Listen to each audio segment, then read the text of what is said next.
Hello friends, आज से हम जेई लेवल के क्वेश्चंस लेने वाले हैं। जेई मेन और एडवांस्ड दोनों के एक साथ हम क्वेश्चन लेने वाले हैं।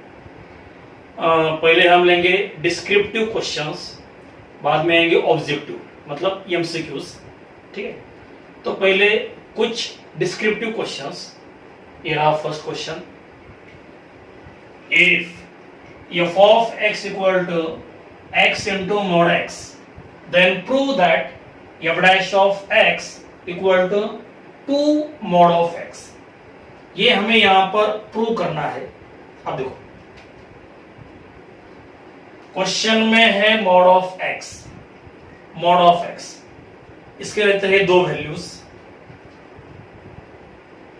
mod of x first value positive for the condition x greater or equal to 0, second value minus x for the condition x less than 0। तो इस तरह से रहते हैं mod of x के दो वैल्यूज। अब हम लेंगे given function। now we take given function, इसमें दिया है x into mod of x। अब देखो मॉड ऑफ x इसके दो वैल्यूज, पहले पॉजिटिव बाद में नेगेटिव। पहले लेना है पॉजिटिव, तो मॉड ऑफ x बनेगा positive x into x positive x square. हाँ, पॉजिटिव लिया तो कंडीशन रहेगी x इज ग्रेटर और equal to 0। Second time mod of x उसकी लेनी है नेगेटिव वैल्यू मतलब माइनस एक्स। ओके, अब माइनस एक्स इंटू एक्स तो आपको मिलेगा माइनस एक्स स्क्वायर। हाँ, नेगेटिव वैल्यू तो कंडीशन रहेगी x लेस देन 0। आप इस फंक्शन का लेना है डेरिवेटिव, इसका डेरिवेटिव मतलब f dash of x equal to, अब सिंपल है, डेरिवेटिव ऑफ x स्क्वायर वो बनेगा 2x for the condition x greater और इक्वल टू 0। सेकेंड वैल्यू का डेरिवेटिव माइनस एक्स स्क्वायर का डेरिवेटिव वो रहेगा minus 2x for the condition x less than 0। Okay, अब देखो ये मिले डेरिवेटिव के दो वैल्यूज। अब हम इन दोनों को कंबाइन कर देंगे। देखो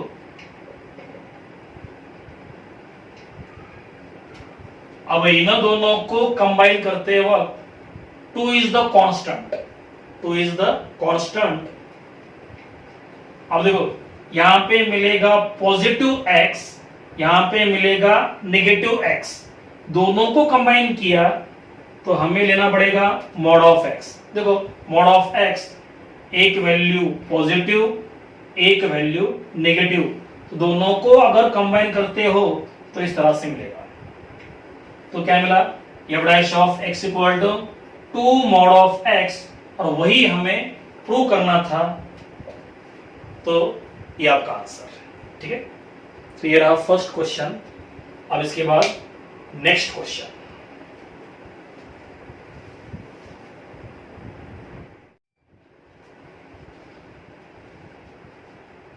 ओके, नेक्स्ट क्वेश्चन क्या दिया, देखो y equal to under root 1 minus cos 2 upon 1 plus cos 2x। साथ में दिया है x belongs to 0 to pi by 2 union pi by 2 to pi. ये कंडीशन हमें यहां पे दी है और इसका यूज करके निकालना क्या है, dy बाय dx निकालना है। अब देखो 0 टू पाई बाय 2 ये रहता है फर्स्ट क्वाड्रेंट, और पाई बाय 2 से लेकर पाई तक ये रहता है सेकेंड क्वाड्रेंट। देखो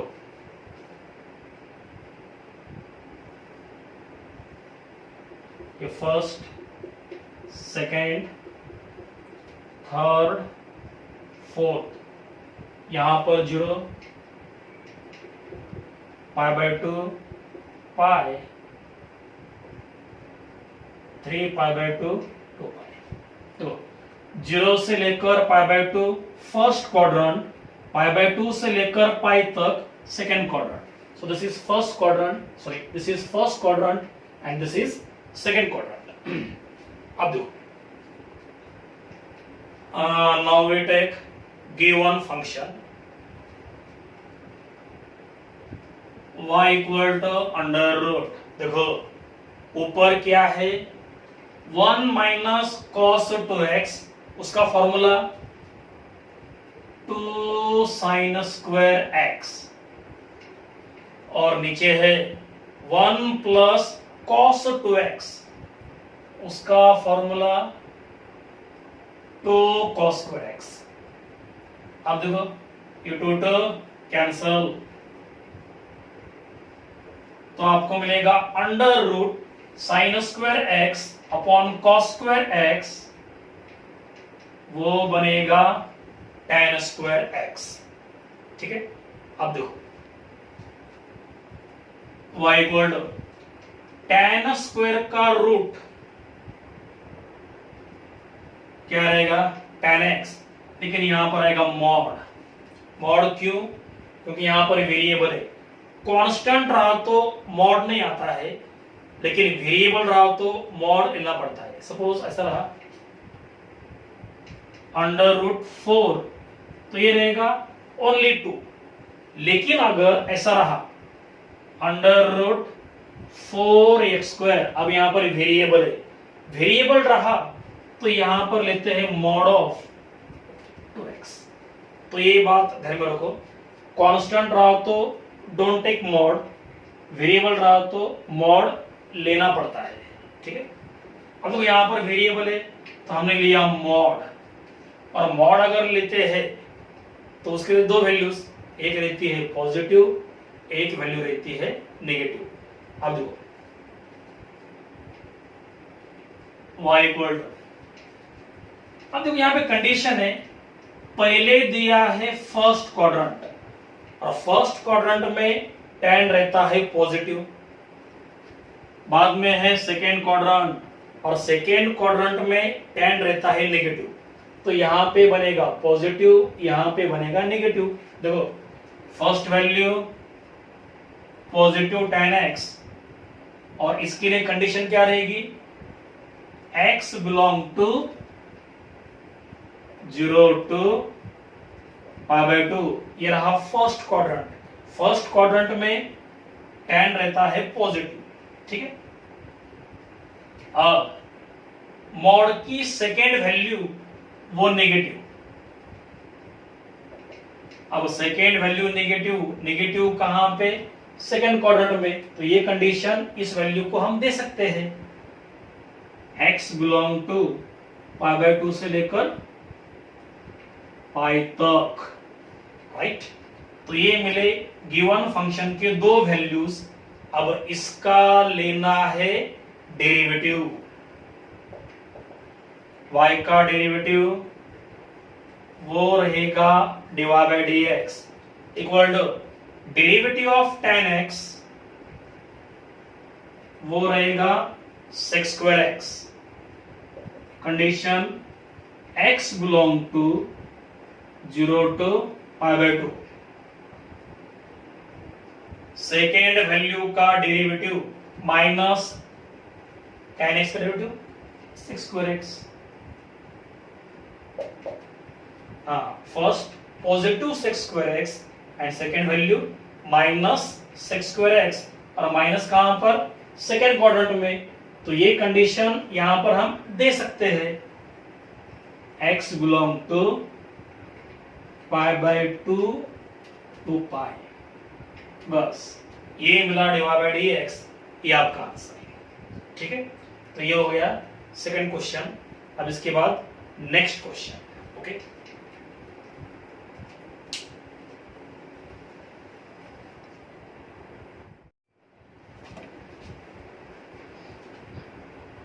ओके, नेक्स्ट क्वेश्चन। क्या दिया है देखो,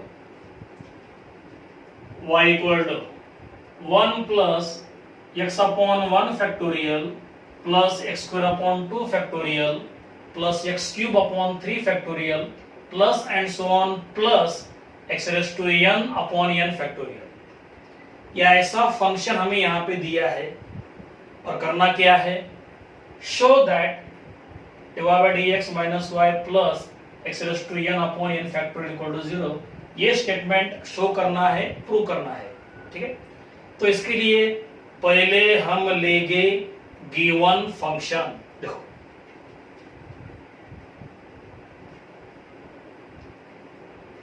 y equal to 1 plus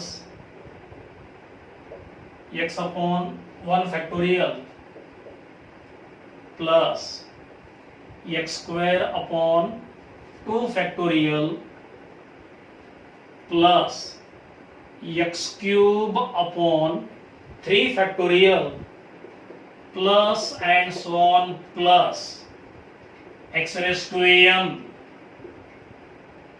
upon में n फैक्टोरियल। अब इसका लेंगे हम derivative, differentiate with respect to x, y का derivative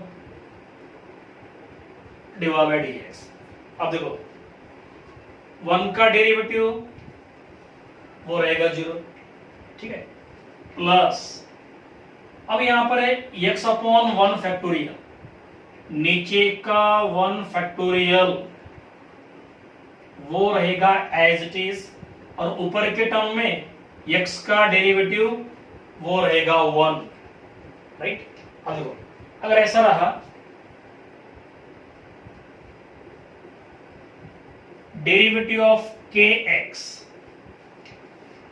k is the constant, multiplication में है तो आंसर क्या आएगा, ओनली k। आंसर क्या आएगा, ओनली k। और अगर ऐसा रहा, derivative of x upon k, तो नीचे का कांस्टेंट वो रहेगा एज इट इज और x का डेरिवेटिव 1। तो कांस्टेंट जो है मल्टीप्लिकेशन में और डिवीजन में वो रहता है एज इट इज। अब ये कांस्टेंट डिवीजन में है तो वो रहेगा एज इट इज और x का डेरिवेटिव वो रहेगा 1। अब सेम आगे के टर्म्स में देखो, नीचे का 2 factorial as it is, X square का डेरिवेटिव वो रहेगा 2x। सिमिलरली नीचे है 3 फैक्टोरियल और एक्स क्यूब का derivative 3x square plus and so on. आखिर में नीचे का कांस्टेंट एज इट इज और ऊपर है एक्स रेज टू n, उसका derivative n into X raise to n minus 1, ठीक है। अब देखो इस 0 को निकाल दो, हाँ देखो 1 अपॉन 1 का फैक्टोरियल वो तो रहेगा 1 प्लस यहां पर 2x अपॉन में है 2 फैक्टोरियल, इसको हम लिख सकते हैं 2 इंटू 1 फैक्टोरियल, एक से कम करके वहां पर फैक्टोरियल हम दे सकते हैं। 11th क्लास में आपने देखा होगा परम्यूटेशंस एंड कॉम्बिनेशंस के अंदर, ठीक है। प्लस अब आगे भी ऊपर का 3x square as it is upon में है 3 फैक्टोरियल वो क्या बनेगा 3 into 2 factorial plus and so on, ऊपर की टर्म एज इट इज। क्या कर रहे हैं हम, जो नंबर दिया है उसको हम एक से कम कर रहे हैं, 2 इंटू 1 3 इंटू 2, एक से कम करना है तो यहां पे क्या आएगा n इंटू अब एक से कम किया तो क्या आएगा, n-1 फैक्टोरियल। करेक्ट है। अब देखो यहां पर 2 कैंसल, यहां पर 3 कैंसल, बाद में 4 cancel, 5 cancel and so on, आखिरी में n हो गया कैंसल। अब जो टर्म बचे हैं उनको पहले हम यहां पर लिख देंगे। देखो 1/1 1 तो ये टर्म मिल गई, प्लस x अपॉन 1 फैक्टोरियल, ये मिली second term, plus x square upon 2 factorial, ये मिली नेक्स्ट टर्म। तो सिमिलरली बाद में आएगा x क्यूब अपॉन 3 फैक्टोरियल, बाद में आएगा x raise to 4 upon 4 factorial, plus and so on. आखिरी में क्या, x raise to n-1 upon में n-1 फैक्टोरियल। राइट है। हाँ देखो यहां तक के टर्म्स हमें यहां पे मिल गए, लेकिन ये वाली टर्म यहां पर नहीं मिली है। अब देखो यहां पे n-1, इसके बाद क्या रहेगा, ओनली n, तो इसके बाद जो टर्म रहेगी वो ये रहेगी। राइट, तो एक काम कर लो, इस टर्म को यहां पर प्लस माइनस कर दो, उससे क्या होगा, इतनी टर्म यहां पर मिलेंगी और इतनी टर्म वो क्या बनेगा, सिंपली y बनेगा। ठीक है, तो इतने टर्म को यहां पर लाने के लिए इस टर्म को लाना है, तो क्या करोगे, इस टर्म को प्लस माइनस कर दो। पहले plus x raise to n upon n factorial, इसके बाद ये टर्म रहती है सीक्वेंस में। आप देखो इतने टर्म्स में इस टर्म को ऐड किया तो साइमल्टेनियसली माइनस भी करना पड़ेगा, plus and minus simultaneously. Right, अब एक काम कर लो, इतने टर्म्स को ब्रैकेट दे दो। आप देखो ब्रैकेट के अंदर जो टर्म्स है वो टर्म्स यहां पर है, and these terms equal to क्या है, y। So this bracket simply becomes y. This bracket simply becomes y. Bracket के बाहर क्या है, x raise to n upon n factorial, left side में है डिवाइड x। अब जो स्टेटमेंट प्रूव करना है उसको देखो, डिवाइड x माइनस y, इसको लो लेफ्ट साइड में, प्लस ये टर्म इसको लेफ्ट साइड में, तो दोनों टर्म को लो लेफ्ट साइड में, ये वाला स्टेटमेंट आपको यहां पर मिल जाएगा। ये प्लस y का बन गया माइनस y, और ये माइनस का बन गया प्लस, और इक्वल टू रहेगा 0, और यही स्टेटमेंट हमें प्रूव करना था। तो ये रहा आपका आंसर। ठीक है, नाउ नेक्स्ट क्वेश्चन।